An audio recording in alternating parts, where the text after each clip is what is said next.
뭐라고? 당신이 수술을 했다고? 언제? 왜 나한테 말 안 했어? 그날 밤 집안은 아수라장이 되었습니다. 1997년 봄 서울 강남의 한 고급 아파트 단지. 이곳에 사는 박병호 씨는 누가 봐도 성공한 가장이었습니다. 대기업 엔지니어로 일하며 넉넉한 월급을 받았고 아름다운 아내 지수와 두 딸 하나, 둘이를 키우며 행복한 삶을 살고 있었죠. 하지만 그 완벽해 보이는 가정에는 아무도 모르는 비밀이 숨겨져 있었습니다. 아내 몰래 정관 수술을 받았습니다. 두 딸을 낳은 것으로 만족했고 더 이상의 자녀는 경제적 부담이 될 거라 판단했던 거죠. 그는 아내에게 한 번도 이 사실을 말하지 않았습니다. 괜찮아. 언젠가 말할 기회가 있겠지. 그렇게 자신을 합리화하며 살아가던 병호. 하지만 그 비밀은 곧 그의 인생을 송두리째 뒤흔들 시한폭탄이 되어버렸습니다. 아내 지수는 남편의 변화를 감지하기 시작했습니다. 남편이 알 수 없는 비밀을 품고 있다는 느낌. 그 불안감 속에서 지수는 잘못된 선택을 했습니다. 직장 동료였던 한 남자가 지수의 외로움을 파고들었습니다. 처음에는 가벼운 대화였지만 어느새 선을 넘고 말았습니다. 그리고 그 순간부터 지수는 지옥 같은 날들을 보내기 시작했습니다. 매일 밤 남편의 얼굴을 볼 때마다 죄책감이 밀려왔습니다. 내가 무슨 짓을 한 거야? 나는 왜 이렇게 나약한 거지? 거울을 볼 때마다 자신이 낯설게 느껴졌습니다. 출근길에도 퇴근길에도 아이들과 놀아줄 때도 지수의 머릿속은 온통 불안감으로 가득했습니다. 들키면 어떡하지? 만약 병호가 알게 되면 아이들은 어떻게 되는 거지? 지수는 잠을 이루지 못했습니다. 새벽 3시, 4시까지 뒤척이며 천장만 바라보았습니다. 남편 옆에서 자는 것조차 고문 같았습니다. 식사 시간마다 손이 떨렸습니다. 여보, 괜찮아? 안색이 안 좋은데? 아, 응, 괜찮아. 그냥 좀 피곤해서. 지수는 거짓말을 했고 그 거짓말이 또 다른 죄책감을 낳았습니다. 회사에서도 집중할 수 없었습니다. 내가 왜 그랬을까? 나는 정말 최악의 인간이야. 하지만 가장 무서운 건 따로 있었습니다. 그리고 1998년 여름, 지수는 임신 사실을 확인했습니다. 이럴 리가 없는데, 어떻게 이럴 수가. 병원에서 나오는 지수의 다리는 후들거렸습니다.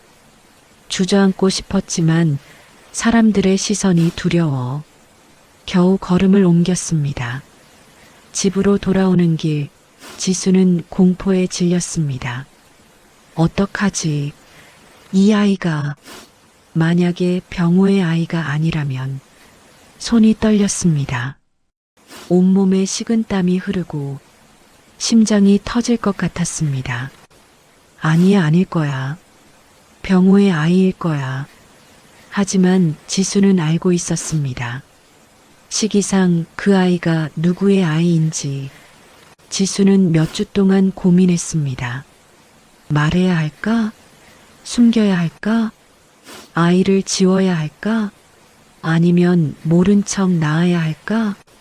매 순간이 지옥이었습니다. 그러던 어느 날 지수는 용기를 내어 남편에게 조심스럽게 임신 소식을 전했습니다.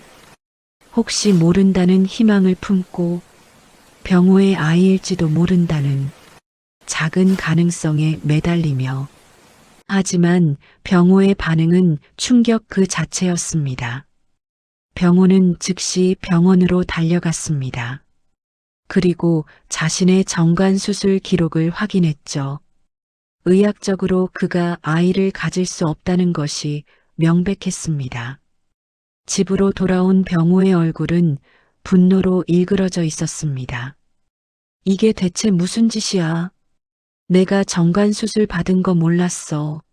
아니, 몰랐다고 쳐도 그 아이가 대체 누구 아인데? 뭐라고? 정관수술? 당신이 언제?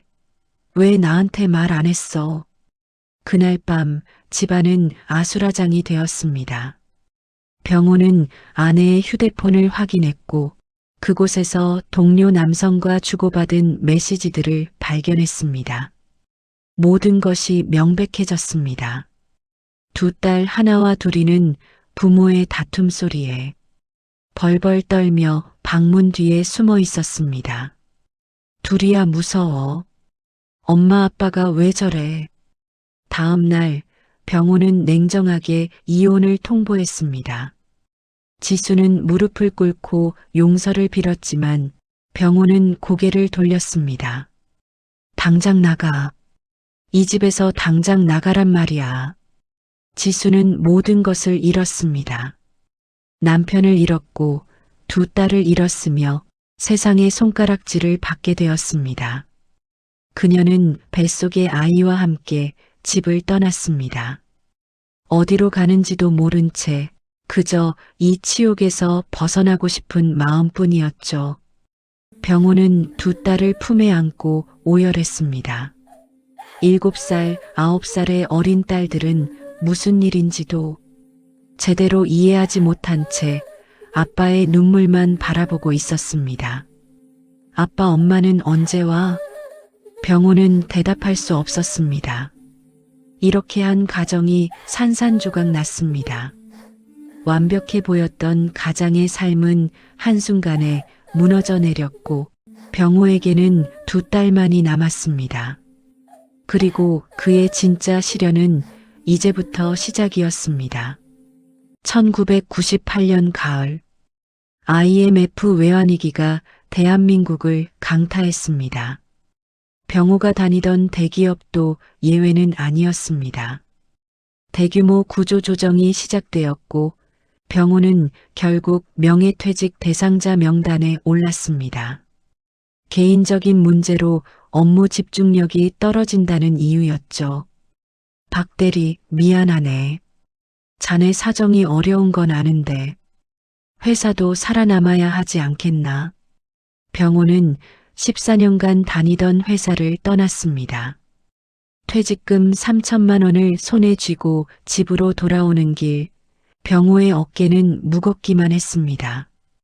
두 딸을 키워야 하는데 이제 수입이 끊겼습니다. 저축한 돈도 얼마 되지 않았습니다. 그날 밤 병호는 부산에 계신 어머니에게 전화를 걸었습니다. 병호야, 내가 가진 기술이 있잖니. 그걸로 뭐라도 할 수 있지 않겠니? 어머니, 제가 무슨 기술이. 엔지니어 경력이 있긴 하지만 그거면 되지. 전자제품 고치는 거 잘하잖아. 동네에 작은 가게라도 하나 차려봐. 나도 도울게. 어머니의 말에 병호는 용기를 얻었습니다. 퇴직금 중 1,500만 원을 투자해 동네 골목에 작은 전자제품 수리점을 열었습니다. 간판은 소박했습니다. 병호 전자수리센터. 가게는 작았지만 병호의 기술만큼은 확실했습니다. 대기업에서 14년간 쌓은 노하우가 있었으니까요. 하지만 일과 육아를 병행하는 것은 상상을 초월하는 고난이었습니다. 아침 6시에 일어나 두 딸의 아침을 차리고 학교에 보낸 뒤 가게로 출근했습니다. 오후 3시면 가게 문을 잠시 닫고 달려가 아이들을 데려왔죠. 아이들이 집에 있기 무섭다고 할 때면 데리고 배달을 다니기도 했습니다. 때로는 아이들을 가게에 재우며 낮에 하지 못한 수리 작업을 이어갔습니다. 버텨야 해. 이 아이들을 위해서라도 버텨야 해. 부산에서 홀로 사시는 어머니가 오셔서 아이들을 위해 함께 사시기로 했습니다. 어머니 정심 씨는 손주들을 돌보는데 온 힘을 쏟았습니다. 70평생을 살아오며 몸은 쇠약해졌지만 손주들을 위해서라면 무엇이든 했습니다. 아이들 옷을 챙겨 입히고 집안 청소를 했습니다. 맛있는 음식을 만들어 아들과 두 손녀에게 먹였습니다. 아이들의 상처를 어루만졌습니다. 하나야, 둘이야. 할머니가 맛있는 거 많이 해줄 테니까 튼튼하게 자라야 한다.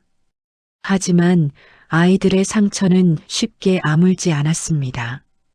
특히 큰딸 하나는 학교에서 문제가 생기기 시작했습니다. 10살이 된 하나는 엄마의 부재를 친구들에게 설명할 수 없었습니다. 너희 엄마 어디 갔어? 친구들의 질문이 날카로운 칼처럼 하나의 가슴을 찔렀습니다. 하나는 점점 학교에서 고립되어 갔습니다. 친구들과 다투는 일도 잦아졌고 선생님께 혼나는 일도 많아졌습니다. 아버님, 하나가 요즘 많이 힘들어하는 것 같습니다. 집에서 무슨 일이라도 병호는 학교에 불려가는 일이 잦아졌습니다. 가게를 비워둘 수도 없고 딸의 마음을 돌볼 여유도 없었습니다. 병호는 그저 벼랑 끝에 매달린 채 하루하루를 버티는 것처럼 느껴졌습니다. 그러던 어느 날 밤, 하나가 방문을 열고 나와 아빠에게 물었습니다. 아빠, 엄마는 왜 우리를 버리고 갔어? 병호는 말문이 막혔습니다. 어떻게 설명해야 할까요? 10살 아이에게 어른들의 복잡한 사정을 어떻게 이해시킬 수 있을까요? 병호는 딸을 꼭 껴안았습니다.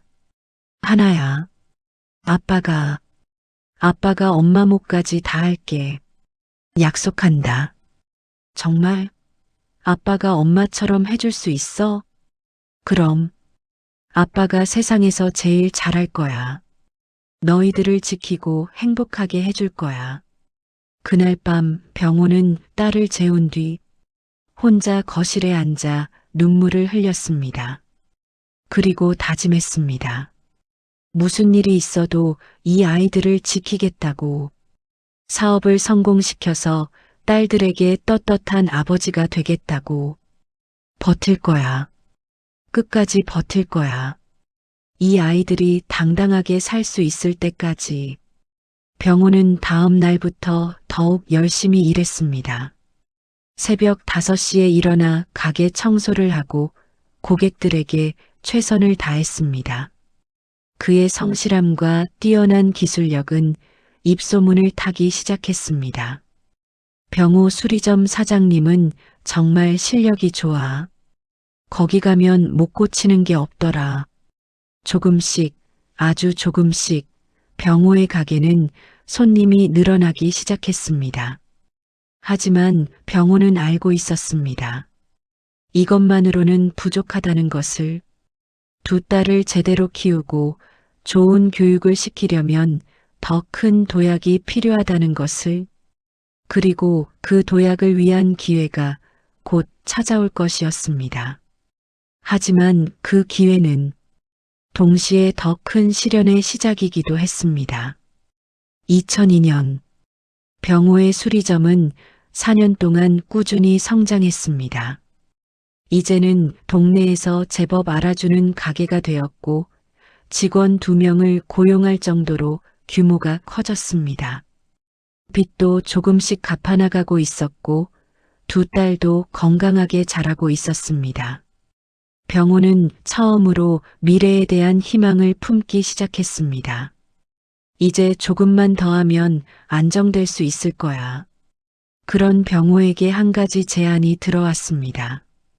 단골 고객이었던 한 사업가가 병호에게 사업 확장을 제안한 것이죠. 박 사장님, 요즘 전자제품 수요가 얼마나 많은데 가맹점 사업 해보시지 않겠어요? 제가 투자자를 연결해 드릴 수 있습니다. 병호는 고민에 빠졌습니다. 지금도 충분히 잘 되고 있었지만 가맹점 사업을 시작하면 수익이 몇 배로 늘어날 수 있었습니다. 두 딸의 교육비, 노모의 건강, 미래를 위한 저축. 생각할수록 확장은 매력적인 선택처럼 보였습니다. 병호야, 너무 무리하지 마라. 지금도 충분히 잘하고 있잖니. 어머니, 이 기회를 놓치면 안 될 것 같아요. 하나와 둘이를 제대로 키우려면 더 벌어야 해요. 병호는 결국 확장을 결정했습니다. 은행에서 7천만 원을 대출받고 그동안 모아둔 돈 3천만 원을 투자했습니다. 총 1억 원. 병호의 전 재산이었습니다. 2003년 봄 강남 지역에 대형 수리센터를 오픈했습니다.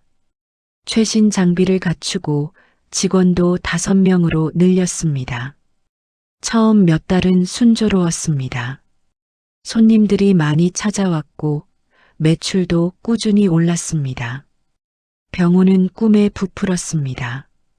이제 우리 가족도 행복하게 살 수 있을 거야. 하지만 세상은 그리 호락호락하지 않았습니다. 2004년 여름, 전자제품 시장에 큰 변화가 찾아왔습니다. 대형 가전 유통업체들이 애프터 서비스를 대폭 강화하면서 소규모 수리점들의 입지가 급격히 줄어든 것이죠. 게다가 스마트폰과 디지털 기기의 시대가 본격적으로 열리면서 기존 전자제품 수리 시장은 위축되기 시작했습니다. 병호의 수리센터도 직격탄을 맞았습니다. 매출은 급감했고 고정 지출은 그대로였습니다. 임대료, 인건비, 대출이자 돈은 물 빠지듯 나갔습니다. 사장님, 이번 달 월급이 미안합니다. 조금만 기다려주세요. 다음 주에는 꼭. 병호는 악몽을 꾸는 것 같았습니다. 밤잠을 설치며 걱정하는 날들이 이어졌습니다. 빚은 눈덩이처럼 불어났고 2005년 초 병호는 결국 파산을 선언할 수밖에 없었습니다. 대출금 7천만 원에 미지급 임대료와 인건비까지 합쳐 총 1억 2천만 원의 빚. 병호는 다시 밑바닥으로 떨어졌습니다. 아니, 이번에는 더 깊은 수렁이었습니다. 집으로 돌아온 병호는 어머니와 두 딸 앞에서 무릎을 꿇었습니다. 미안합니다, 어머니. 제가 욕심을 부렸습니다. 괜찮아, 병호야. 우리 다시 시작하면 되지. 건강한 게 제일 중요한 거야. 하지만 16살이 된 큰딸 하나와 14살 둘째 딸 둘이에게 이 상황은 충격 그 자체였습니다. 특히 사춘기에 접어든 둘이는 아버지에 대한 원망을 숨기지 않았습니다. 아빠는 도대체 뭐 하는 거야? 엄마도 없는데 이제 돈도 없어? 우리 앞으로 어떻게 살라고? 둘이야. 아빠가 미안하다. 조금만 참아줘. 참으라고? 언제까지? 우리는 언제까지 이렇게 불행하게 살아야 돼? 둘이의 말은 화살처럼 현우의 가슴을 찔렀습니다. 둘이는 방문을 쾅 닫고 들어가 버렸습니다.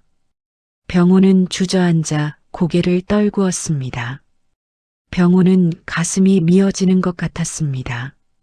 자신의 실패가 아이들에게까지 상처를 주고 있었던 것입니다. 다음 날 병호는 채권자들과 협상을 시작했습니다.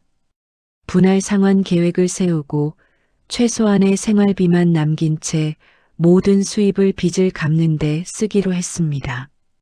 다시 골목의 작은 수리점으로 돌아갔습니다. 월세 30만 원짜리 작은 가게. 병호는 다시 바닥부터 시작해야 했습니다. 그로부터 몇 달 후, 둘이와의 갈등은 점점 심해졌습니다. 둘이는 학교에서 돌아와도 방문을 닫고 나오지 않았고 가족과의 대화도 거부했습니다. 어느 날 저녁 둘이가 폭발했습니다. 아빠는 왜 이렇게 불행하게 살아? 엄마는 왜 우리를 버렸어? 우리가 뭘 잘못한 건데? 둘이야. 친구들은 다들 행복해 보이는데 우리만 이래. 나는 아빠가 원망스러워. 아빠가 엄마를 쫓아낸 거잖아. 병호는 충격을 받았습니다. 둘이가 그런 생각을 하고 있었다니. 병호는 깊은 숨을 들이마셨습니다. 그리고 결심했습니다. 이제는 진실을 말해야 할 때라고. 둘이야 하나야. 이리 와봐. 아빠가 너희에게 숨겨왔던 이야기를 할게. 병호는 두 딸을 마주 앉히고 그동안 말하지 못했던 진실을 조심스럽게 꺼냈습니다. 부부 사이에 있었던 깊은 오해와 상처에 대해서 아빠도 엄마도 각자의 잘못이 있었다는 것. 하지만 무엇보다 중요한 것은 두 딸은 그 누구의 잘못도 아니며 오히려 아빠가 살아갈 수 있는 유일한 이유라는 것을 16살, 14살의 두 딸에게는 이해하기 어려운 어른들의 이야기였습니다. 그럼 엄마도 아빠도 둘 다 힘들었던 거야? 하지만 그건 우리 어른들의 문제였지. 너희들과는 아무 상관이 없는 거야. 그럼 우리는 그냥 그 사이에 끼인 거였어? 아니야, 절대 아니야. 너희들은 아빠에게 가장 소중한 존재야. 너희들 때문에 아빠가 여기까지 버틸 수 있었어. 병호는 두 딸을 꼭 껴안았습니다. 세 사람은 한참 동안 울었습니다. 억눌렀던 감정들이 터져나왔습니다. 아빠, 미안해. 내가 너무 심하게 말했어. 아니야. 아빠가 미안해. 너희들한테 너무 힘든 짐을 지게 했구나. 아빠, 우리 함께 이겨내자.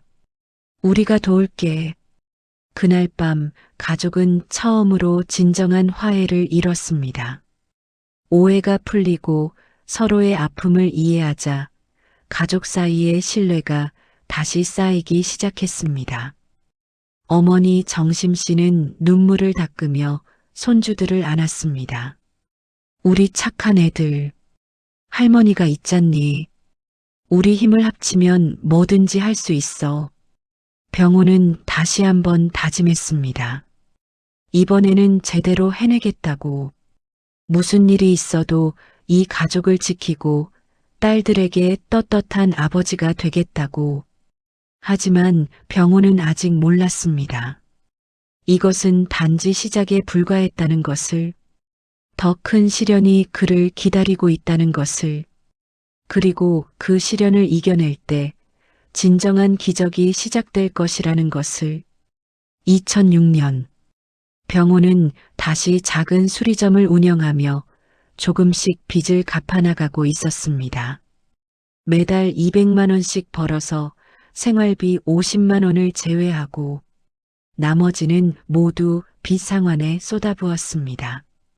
딸들은 아빠를 돕기 위해 아르바이트를 하겠다고 나섰지만 병호는 단호하게 거절했습니다. 너희들은 공부만 해. 그게 아빠를 돕는 거야. 하지만 1억 2천만 원이라는 빚은 너무나 컸습니다. 이대로라면 10년은 좋게 걸릴 상황이었죠. 그러던 어느 날 병호에게 한 통의 전화가 걸려왔습니다. 박 사장님이시죠? 저는 벤처 투자사를 운영하는 김성호라고 합니다. 사장님의 기술력에 대해 들었는데 한번 만나 뵙고 싶습니다. 병호는 반신반의했지만 혹시나 하는 마음에 약속 장소로 나갔습니다. 고급 호텔 커피숍. 깔끔한 정장을 입은 40대 중반의 남자가 병호를 반겼습니다. 박 사장님 반갑습니다. 사장님의 기술력이 업계에서 소문이 자자하더군요. 아닙니다. 그저 성실하게 일할 뿐입니다. 겸손하시네요. 제가 오늘 제안을 하나 드리려고 합니다. 요즘 프리미엄 전자기기 복원 시장이 급성장하고 있습니다. 특히 고가의 오디오 장비나 빈티지 전자제품 복원 분야가 블루오션이죠. 김성우는 화려한 사업 계획서를 펼쳐 보였습니다. 저희가 3억을 투자하고 사장님은 기술력과 2천만 원만 투자하시면 됩니다. 수익은 5대5로 나누고요. 1년 안에 투자금을 회수하고 연 매출 10억은 충분히 가능합니다. 병호의 가슴이 뛰기 시작했습니다. 2천만 원. 지금 그가 가진 전부였습니다. 1년 반 동안 악착같이 모은 돈이었죠. 고민해 보시고 연락 주십시오. 다만 다른 투자자들도 관심이 많아서 빨리 결정하셔야 합니다. 병호는 집으로 돌아와 어머니와 상의했습니다. 어머니, 이번 기회는 진짜 같아요. 명함도 제대로 된 회사고 사무실도 강남에 있고. 정심 씨는 불안한 표정을 지었습니다. 병호야, 신중하게 생각해라. 세상에 공짜는 없단다. 알아요, 어머니. 하지만 이대로는 평생 빚더미에서 못 벗어나요. 이 기회를 놓치면. 병호는 결국 결정을 내렸습니다. 2천만 원을 투자하기로 계약서를 쓰고 돈을 송금했습니다. 김성우는 환하게 웃으며 악수를 청했습니다. 좋은 선택하셨습니다. 곧 좋은 소식 들려드리겠습니다. 하지만 그 이후 김성우에게서 연락이 뚝 끊겼습니다. 처음에는 바쁘겠거니 했습니다. 일주일, 2주일. 한 달이 지나도 연락이 없었습니다. 병호는 불안해지기 시작했습니다. 김성호의 사무실을 찾아갔지만 그곳은 이미 텅 비어 있었습니다. 여기 김성호 대표님은 어디 가셨나요? 아, 거기요? 한 달 전에 나갔어요. 월세도 안 내고 잠적했다던데요. 병호는 머리를 망치로 얻어맞은 것 같았습니다. 경찰서에 신고했지만 사기 사건은 이미 여러 건 접수되어 있었고 김성호는 전문적인 사기꾼이었습니다. 피해자가 20명이 넘습니다. 총 피해액만 6억이 넘어요. 잡는다 해도 돈 돌려받기는 어렵습니다. 병호는 절망에 빠졌습니다. 1년 반 동안 모은 돈 2천만 원. 한순간에 날아가 버렸습니다. 집으로 돌아온 병호는 방바닥에 주저앉아 울부짖었습니다. 내가 왜 이렇게 바보 같은 거야? 왜? 두 딸은 아빠를 보며 함께 눈물을 흘렸습니다. 며칠 후 어머니 정심 씨가 쓰러졌습니다. 충격과 걱정으로 인한 스트레스였습니다. 병원에서는 고혈압과 당뇨가 악화되었다며 입원 치료를 권했습니다. 어머니, 죄송합니다. 제가 잘못했어요. 괜찮다, 병호야. 하지만 정심 씨의 얼굴은 창백했고 손은 떨리고 있었습니다. 병호는 더욱 깊은 절망에 빠졌습니다. 어머니까지 아프게 만들었다는 죄책감이 그를 짓눌렀습니다. 그로부터 일주일 후 퇴원한 정심 씨는 병호를 불렀습니다. 병호야, 이것 좀 받아라. 손에는 두툼한 봉투가 있었습니다. 이게 뭐예요, 어머니? 내가 평생 모아둔 거다. 비상금이랑 폐물 몇 개 판 거야. 병호는 봉투를 열어보았습니다. 2,500만 원. 70평생을 살아온 어머니의 전 재산이었습니다. 어머니, 이걸 어떻게 받아라. 너 없으면 나도 손주들도 못 산다. 이 돈으로 다시 시작해라. 병호는 어머니를 끌어안고 오열했습니다.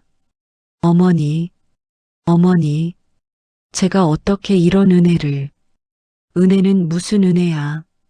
우리 가족 아니냐? 가족은 이럴 때 서로 돕는 거지.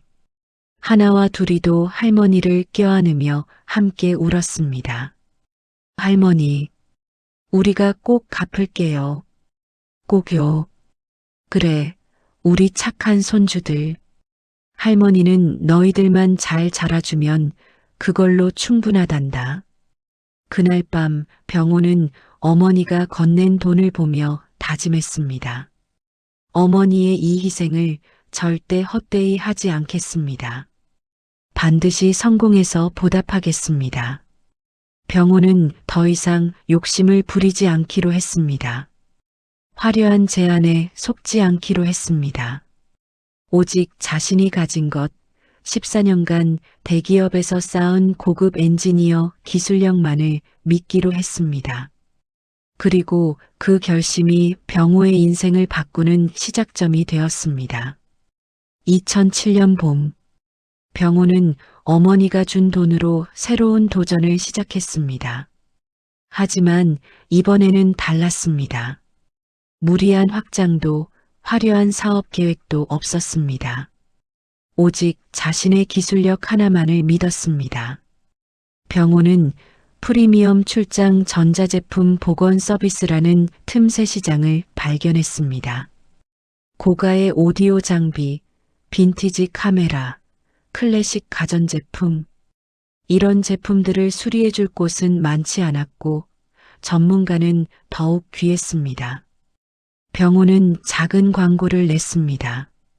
20년 경력 엔지니어의 프리미엄 전자제품 복원 서비스. 못 고치는 제품 없습니다. 처음에는 반응이 없었습니다. 하지만 첫 고객이 찾아왔습니다. 50대 중반의 신사였습니다. 이 턴테이블을 고칠 수 있나요? 30년 된 건데 아버지 유품이라 버릴 수가 없어서요. 여러 곳에 맡겼는데 다들 불가능하다고 하더군요. 병호는 제품을 꼼꼼히 살폈습니다. 독일제 고급 턴테이블, 부품을 구하기도 어렵고 수리 난이도도 상당했습니다. 일주일만 시간을 주시면 해보겠습니다. 병호는 밤낮 없이 매달렸습니다. 부품을 직접 제작하고 회로를 재설계했습니다. 일주일 후 턴테이블은 새 것처럼 작동했습니다. 고객은 감격했습니다. 대단하십니다. 이게 다시 돌아가다니. 수리비는 얼마죠? 50만 원입니다. 50만 원? 100만 원 들여도 아깝지 않습니다. 정말 감사합니다. 그 고객은 병호를 자신의 지인들에게 소개했습니다. 부유한 중장년층 고객들이 하나둘씩 찾아오기 시작했습니다. 병호의 서비스는 단순히 제품을 고치는 것을 넘어섰습니다. 고객의 추억을 복원하고 감정적 가치를 되살려주는 일이었습니다. 이 라디오는 제가 결혼 선물로 받은 건데 이 카메라로 아이들 사진을 다 찍었거든요. 병호는 그들의 이야기를 경청했고 최선을 다해 제품을 복원했습니다. 입소문이 퍼지기 시작했습니다. 박병호 기사는 진짜 천재야. 못 고치는 게 없어. 가격도 합리적이고 무엇보다 정직해. 2008년 병호의 사업은 본격적인 성장을 시작했습니다. 한 달에 서너 건이던 의뢰가 10건, 20건으로 늘어났습니다. 병호는 새벽 4시에 일어나 밤 12시에 잠들었습니다. 주말도 없었습니다. 하지만 힘들지 않았습니다. 빚을 갚아나가는 기쁨, 딸들에게 희망을 줄 수 있다는 보람이 그를 지탱했습니다. 아빠, 오늘 학교에서 장학금 받았어. 큰딸 하나가 기쁜 표정으로 달려왔습니다. 정말 우리 딸 자랑스럽다. 내가 돈 벌어서 아빠 빚 갚는 거 도와줄게. 하나야, 그 마음만으로도 충분해. 너는 공부만 열심히 해. 둘이도 달라졌습니다. 예전처럼 반항적이지 않았고 오히려 동생을 챙기고 집안일을 도왔습니다. 아빠, 오늘 저녁은 내가 할게. 아빠는 일하세요. 둘이야, 고맙다. 우리 가족이잖아요. 당연한 거죠. 가족의 유대감이 그 어느 때보다 강해졌습니다. 2009년 말, 병호는 드디어 1억 2천만 원의 빚을 완전히 청산했습니다. 4년 만이었습니다. 은행에서 빚 완납 확인서를 받아든 순간 병호는 그 자리에서 눈물을 흘렸습니다. 해냈다. 드디어 해냈어. 집으로 돌아온 병호는 어머니와 두 딸을 불렀습니다. 어머니, 하나야, 둘이야. 우리 빚 다 갚았다. 정말요? 그래. 이제 우리 떳떳하게 살 수 있어.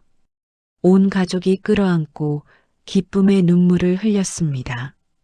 70 중반이 된 정심 씨는 손주들을 쓰다듬으며 말했습니다. 우리 병호 잘했어. 너희 아빠 정말 대단한 사람이다. 알아요, 할머니. 우리 아빠가 세상에서 제일 멋진 아빠예요. 하지만 병호는 여기서 멈추지 않았습니다. 빚은 갚았지만 딸들의 미래를 위해서는 더 많은 준비가 필요했습니다. 특히 하나는 의사가 되고 싶어 했고 둘이는 법조인의 꿈을 꾸고 있었습니다. 그 꿈을 이루기 위해서는 막대한 교육비가 필요했습니다. 병호는 새로운 목표를 세웠습니다. 하나야, 둘이야. 아빠가 너희들을 해외로 유학 보내줄 거야. 아빠, 그건 너무 비싸요. 우리 한국에서도 충분히. 아니야.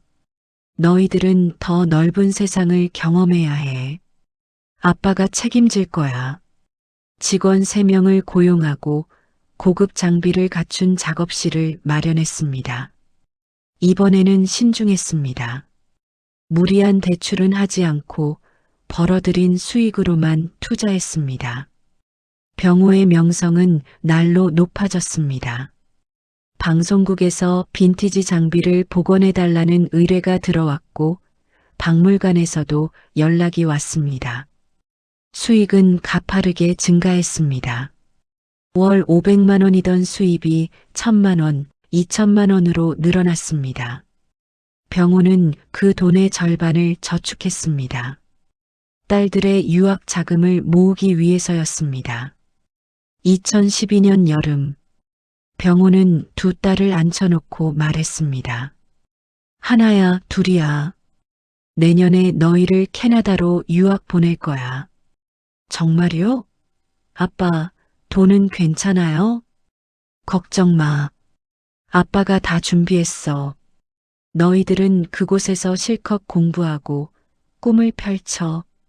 두 딸은 울먹였습니다. 아빠, 고마워요. 우리 꼭 성공해서 아빠한테 보답할게요.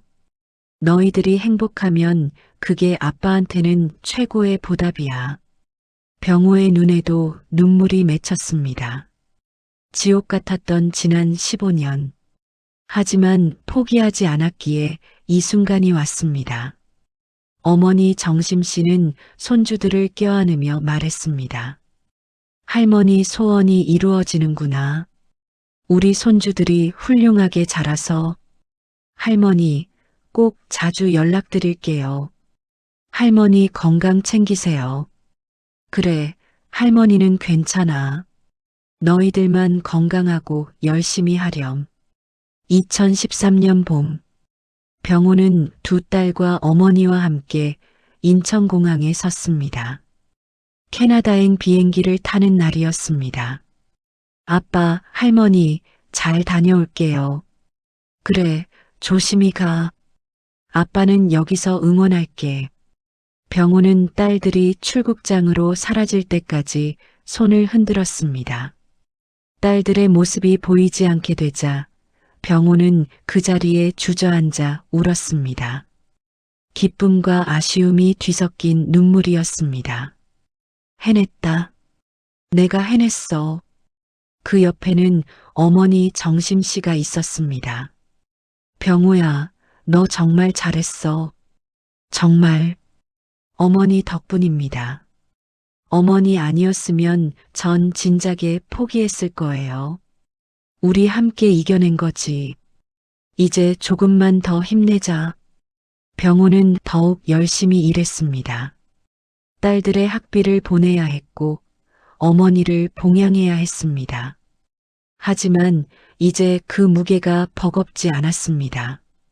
희망이 있었기 때문입니다. 2013년 가을, 캐나다 밴쿠버. 하나와 둘이는 새로운 환경에 적응하느라 분주했습니다. 언어의 장벽, 문화의 차이, 외로움. 하지만 두 자매는 서로를 의지하며 버텨냈습니다. 언니, 오늘 학교 어땠어? 힘들었어. 영어가 아직도 어렵더라. 너는? 나도. 그래도 우리 열심히 하자. 아빠 생각하면서 두 자매는 매일 밤 아빠와 화상 통화를 했습니다. 아빠, 오늘 저희 첫 수업 들었어요. 그래. 어땠어? 어려웠지만 재미있었어요. 아빠, 건강은 괜찮으세요? 그럼 아빠는 괜찮아. 너희들만 잘 지내면 돼. 병호는 딸들의 얼굴을 보며 힘을 얻었습니다. 비록 멀리 떨어져 있지만 딸들이 꿈을 향해 나아가는 모습이 자랑스러웠습니다. 한편 한국에서는 병호의 사업이 더욱 번창했습니다. 2014년 병호는 고급 전자제품 복원 전문 업체로 자리 잡았습니다. 대기업 박물관이나 방송국, 심지어 정부기관에서도 의뢰가 들어왔습니다. 박 대표님, 이번에 국립박물관에서 60년대 라디오 복원 프로젝트 맡아주시겠습니까? 물론입니다. 영광입니다. 병호의 연 매출은 3억을 넘어섰습니다. 한때 1억이 넘는 빚더미에 있었던 그가 이제는 연 3억을 버는 사업가가 된 것입니다. 하지만 병호는 여전히 검소했습니다. 고급 승용차나 명품 같은 건 관심 없었습니다. 모든 돈은 딸들의 교육비와 어머니의 의료비, 그리고 미래를 위한 저축으로 쓰였습니다. 어머니 정심 씨는 이제 80을 바라보는 나이가 되었습니다. 건강이 예전 같지 않았지만 손주들 이야기만 나오면 눈빛이 살아났습니다. 할머니, 저 이번에 성적 최상위권에 들었어요. 화상 통화로 하나가 자랑했습니다. 그래, 우리 손주 최고다. 할머니가 얼마나 자랑스러운지 몰라. 할머니, 보고 싶어요. 방학 때 꼭 갈게요. 그래, 할머니도 보고 싶다. 건강하게만 있어라. 2015년 하나는 의대 진학을 목표로 열심히 공부했습니다. 둘이는 인문학과 법학에 관심을 가지고 토론 동아리에서 활발히 활동했습니다. 자매는 각자의 길을 걸어가고 있었지만 서로를 응원하는 마음은 변함없었습니다. 병호는 가슴이 벅차올랐습니다. 고난의 시간이 헛되지 않았습니다. 딸들은 그 경험을 통해 더욱 강하고 따뜻한 사람으로 자라고 있었습니다. 2016년 병호는 사업을 더욱 확장했습니다. 서울 강남에 제대로 된 작업실과 전시 공간을 마련했습니다. 직원도 10명으로 늘었습니다. 병호는 이제 단순한 수리기사가 아니라 존경받는 사업가였습니다. 박 대표님, TV 프로그램에 출연해 주실 수 있으신가요? 장인 정신에 대한 특집인데요. 저는 그냥 제 일을 열심히 할 뿐입니다만. 아닙니다. 대표님의 이야기는 많은 사람들에게 희망을 줄 겁니다. 병호는 고민 끝에 출연을 결정했습니다. 방송에서 병호는 자신의 이야기를 담담하게 들려주었습니다. IMF 때 직장을 잃고 빚더미에 앉았던 이야기, 사기를 당하고 절망했던 이야기, 그리고 포기하지 않고 다시 일어선 이야기. 방송이 나간 후 많은 사람들이 감동했습니다. 저도 지금 힘든데 용기를 얻었습니다. 박 대표님 같은 분이 진짜 성공한 사람이네요. 병호에게는 강연 요청이 쇄도했습니다. 하지만 병호는 대부분 거절했습니다. 자신을 드러내는 것보다 일을 하는 것이 더 중요했기 때문입니다. 2017년 겨울, 하나가 의대에 합격했다는 소식이 날아왔습니다. 아빠, 저 의대 붙었어요. 장학금도 받았어요. 정말, 하나야, 축하한다. 아빠가 얼마나 자랑스러운지 몰라. 아빠 덕분이에요. 아빠가 포기하지 않았기 때문에 제가 여기까지 올 수 있었어요. 병호는 전화기를 든 채 펑펑 울었습니다. 그 옆에서 어머니 정심 씨도 함께 눈물을 흘렸습니다. 우리 손주가 의사가 되다니. 이 할미가 죽어도 여한이 없겠구나. 어머니, 무슨 말씀이세요? 손주 결혼식도 보셔야죠. 그래. 그때까지는 살아야지. 2018년 둘이도 법대에 진학했습니다. 인권과 사회 정의에 관심이 많은 둘이는 훌륭한 법조인이 될 것이 분명했습니다. 젊은 시절의 고난이 병호의 얼굴에 주름으로 새겨졌지만 그의 눈빛은 여전히 빛났습니다. 아빠, 우리 이제 정말 해냈네요. 그래, 둘이야. 우리 정말 해냈어. 하지만 이건 끝이 아니라 시작이야. 병호는 딸들이 진정으로 자립하고 행복한 삶을 사는 그날까지 멈추지 않을 것입니다. 그리고 그날은 머지않아 다가오고 있었습니다. 2023년, 10년이라는 시간이 흘렀습니다. 그의 사업은 국내 최고의 프리미엄 전자제품 복원 전문 업체로 자리 잡았습니다. 전국의 지점이 5개, 직원이 50명이 넘는 규모로 성장했습니다. 연 매출은 20억을 넘어섰습니다. 특히 병호의 회사는 단순한 수리업체를 넘어 환경을 생각하는 지속 가능한 기업으로 주목받았습니다. 버리지 말고 고쳐 쓰자는 철학으로 전자제품의 수명을 연장하고 전자 폐기물을 줄이는 데 앞장섰습니다.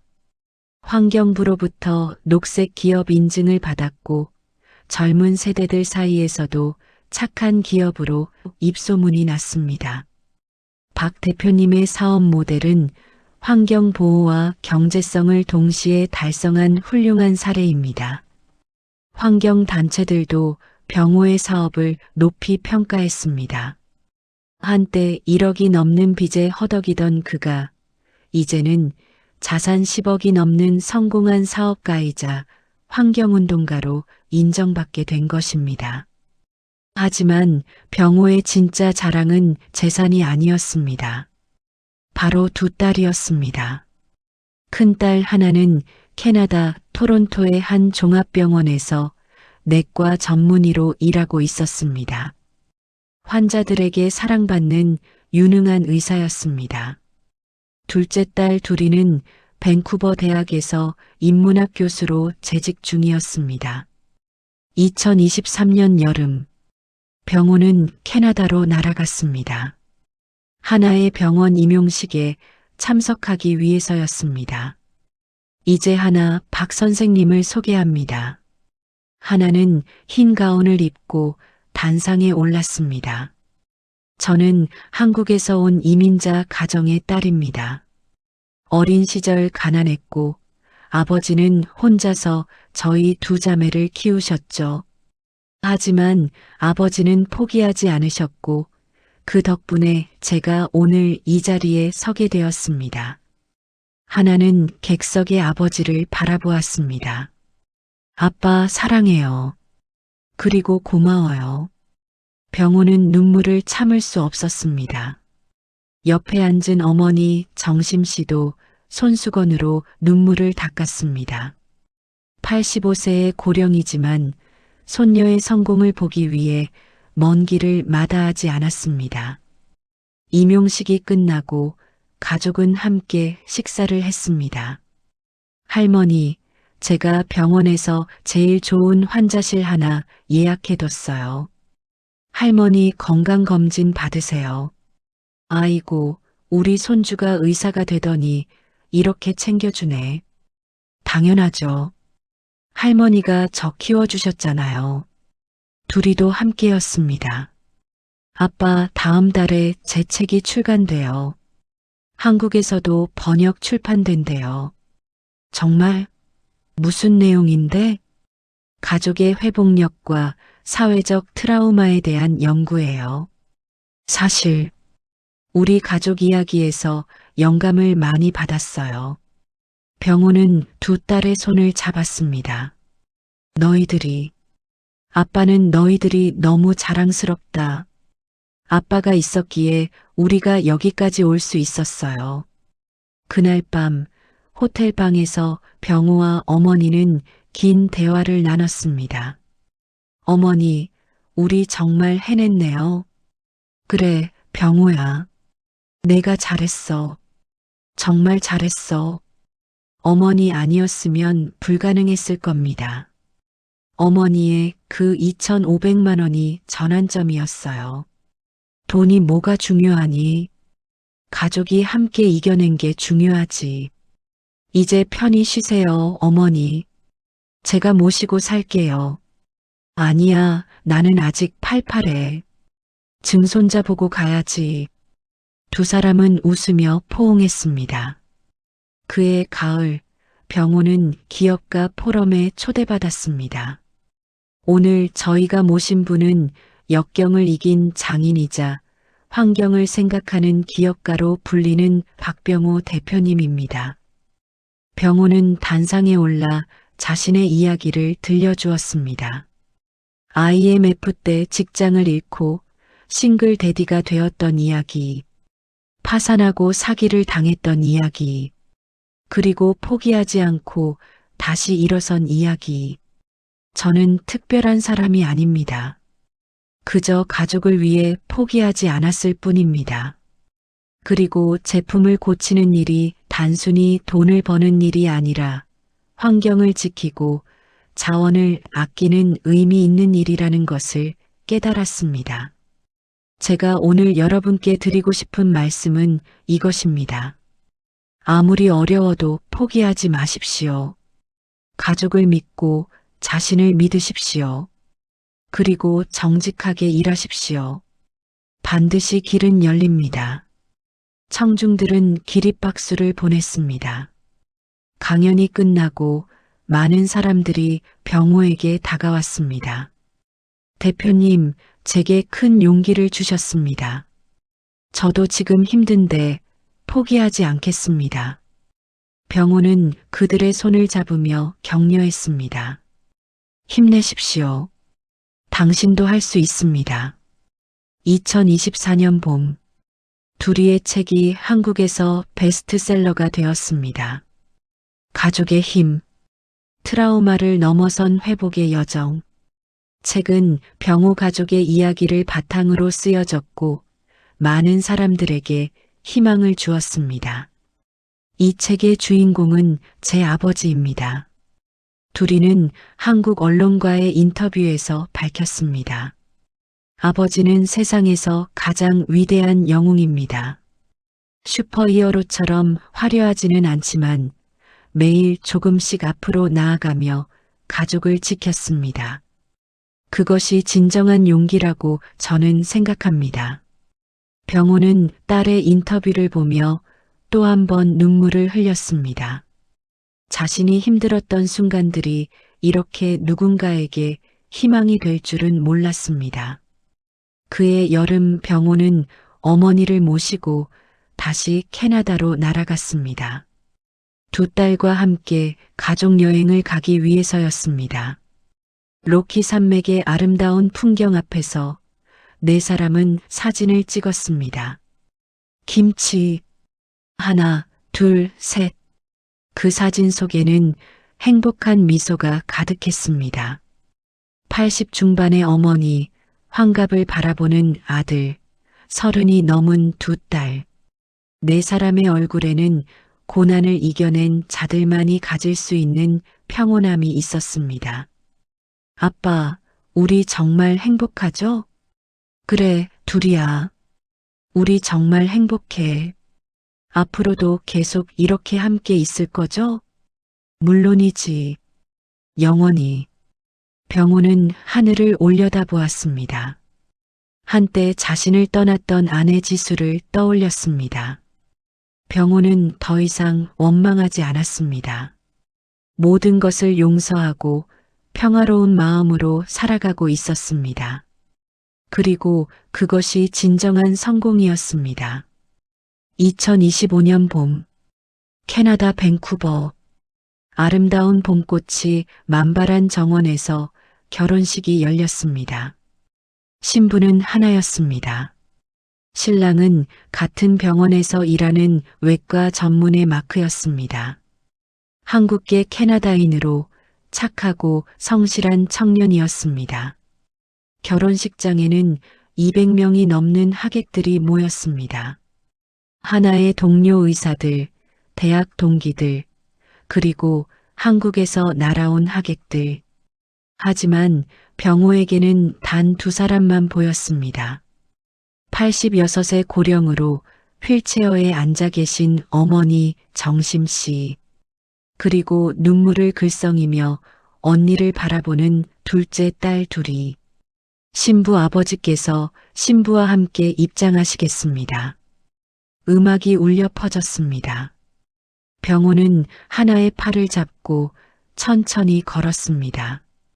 하얀 웨딩드레스를 입은 딸. 어느새 이렇게 아름다운 여성이 되어 있었습니다. 아빠, 떨려요. 괜찮아, 하나야. 넌 잘할 거야. 아빠가 곁에 있잖아. 아빠, 고마워요. 정말 고마워요. 병호는 하나의 손을 신랑에게 건넸습니다. 우리 딸 잘 부탁합니다. 부디 행복하게 해주세요. 네, 장인어른. 약속드립니다. 두 사람은 악수를 나눴습니다. 병호는 자리로 돌아와 어머니 옆에 앉았습니다. 어머니, 우리 손주 예쁘죠? 정심 씨는 눈물을 흘리며 고개를 끄덕였습니다. 고생 끝에 낙이 오는구나. 이 할미가 죽어도 여한이 없겠어. 어머니, 무슨 말씀이세요? 둘이 결혼식도 보셔야죠. 그래. 그때까지는 꼭 살아야지. 예식이 진행되는 동안 병호는 지난 27년을 떠올렸습니다. 아내가 떠나던 그날부터 두 어린 딸을 안고 오열하던 그날. 빚더미에 앉아 절망하던 날들. 사기를 당하고 무너져 내리던 순간. 하지만 포기하지 않았습니다. 어머니가 건넨 마지막 재산으로 다시 일어섰습니다. 밤낮 없이 일하며 빚을 갚았습니다. 그리고 마침내 두 딸을 캐나다로 보냈습니다.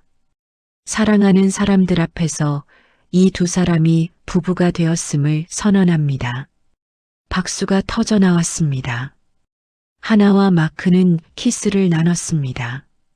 병호는 눈물을 참을 수 없었습니다.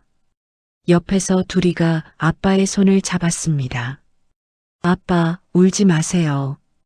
행복한 날이잖아요. 그래. 너무 행복해서 우는 거야. 피로연이 시작되었습니다. 하나가 마이크를 잡았습니다. 오늘 이 자리에 와주신 모든 분들께 감사드립니다. 특히 제가 감사드리고 싶은 분이 계십니다. 하나는 아버지를 바라보았습니다. 제 아버지 박병호입니다. 아버지는 홀로 저와 제 동생을 키우셨습니다. 가난했고 빚이 많았고 힘든 시절이었습니다.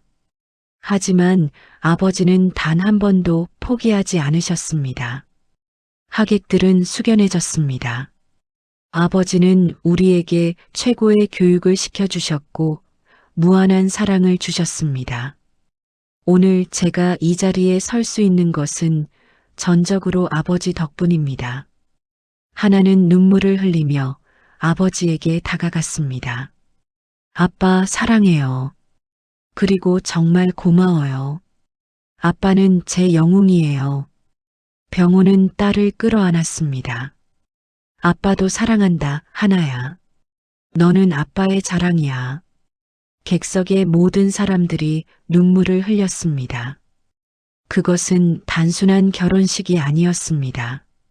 한 가족의 27년 역경과 승리의 순간이었습니다. 피로연이 끝나고 밤늦게 호텔로 돌아왔습니다. 어머니 정심 씨는 지쳐서 먼저 주무셨고 병호와 두 딸은 호텔 라운지에 앉아 이야기를 나눴습니다. 아빠, 저도 내년에 결혼할 것 같아요. 둘이가 조심스럽게 말했습니다. 정말? 누구랑? 대학 동료 교수예요. 한국계 미국인이에요. 아주 착한 사람이에요. 그래. 아빠도 만나봐야겠다. 물론이죠. 다음 달에 한국 가실 때 같이 가요. 병호는 두 딸을 바라보았습니다. 이제 완전히 독립한 성인 여성들. 더 이상 자신의 보호가 필요 없는 딸들. 너희들. 정말 다 컸구나. 아빠 덕분이에요. 아니야. 너희들이 잘해준 거지. 아빠는 그저 곁에 있었을 뿐이야. 아빠, 그게 가장 중요한 거예요. 아빠가 포기하지 않고 곁에 있어줬기 때문에 우리가 여기까지 올 수 있었어요. 세 사람은 한참 동안 포옹했습니다. 그리고 그날 밤 병호는 오랜만에 편안한 잠을 잤습니다. 더 이상 걱정할 것이 없었습니다. 딸들은 행복했고 어머니는 건강하셨고 자신의 사업도 안정적이었습니다. 2025년 여름, 병호는 한국에서 열린 큰 포럼에 마지막으로 초청받았습니다. 가족과 성공에 대하여라는 주제였습니다. 병호는 단상에 올라 자신의 인생을 정리했습니다. 여러분, 저는 오늘 제 인생에서 가장 중요한 교훈을 나누고자 합니다. 진정한 성공이란 무엇일까요? 돈일까요? 명예일까요? 권력일까요? 병호는 잠시 멈췄습니다. 아닙니다. 진정한 성공은 사랑하는 사람들과 함께 있는 것입니다. 어려운 시간을 함께 이겨내고 서로를 믿고 지탱해 주는 것입니다. 저는 27년 전 모든 것을 잃었습니다. 직장도, 아내도, 재산도. 하지만 저에게는 두 딸이 있었고 어머니가 계셨습니다. 그들이 있었기에 저는 포기하지 않을 수 있었습니다. 오늘 제가 여러분께 드리고 싶은 말씀은 이것입니다. 가장 성공적인 투자는 자녀와 가족에 대한 헌신입니다. 그것만이 절대 손해보지 않는 투자입니다. 청중들은 일제히 기립박수를 보냈습니다. 강연이 끝나고 병호는 무대에서 내려왔습니다. 그곳에는 어머니와 두 딸, 그리고 두 사위가 기다리고 있었습니다. 아빠 멋있었어요. 고마워, 둘이야. 장인어른 정말 감동적이었습니다. 고맙네. 어머니 정심 씨가 아들의 손을 잡았습니다. 병호야, 너 정말 잘했어. 정말. 어머니가 계셔서 가능했습니다. 그날 저녁 온 가족은 함께 식사를 했습니다. 병호, 두 딸, 두 사위, 그리고 곧 태어날 손주. 테이블에는 웃음이 끊이지 않았습니다. 지옥 같았던 27년. 하지만 그 끝에는 이렇게 아름다운 순간이 기다리고 있었습니다. 창밖으로는 석양이 지고 있었습니다. 하루가 끝나가고 새로운 하루가 시작될 것입니다. 병호는 가족들을 바라보며 미소 지었습니다. 우리 정말 해냈구나. 그리고 조용히 중얼거렸습니다. 고맙습니다. 포기하지 않게 해주셔서, 이 가족을 지킬 수 있게 해주셔서. 그의 눈빛은 빛났습니다. 여전히 할 일이 많았고 꿈꿀 미래가 있었습니다. 가장 성공적인 투자는 자녀와 가족에 대한 헌신이다. 박병호. 지금까지 며느리의 임신 후 파산, 억대 빚더미 지옥에서 두 딸을 캐나다 명문가로 만든 노모와 아들의 기적 같은 인생 이야기였습니다. 이 영상이 도움이 되셨다면 구독과 좋아요 부탁드립니다. 여러분 모두의 가정에 행복이 가득하기를 바랍니다. 감사합니다.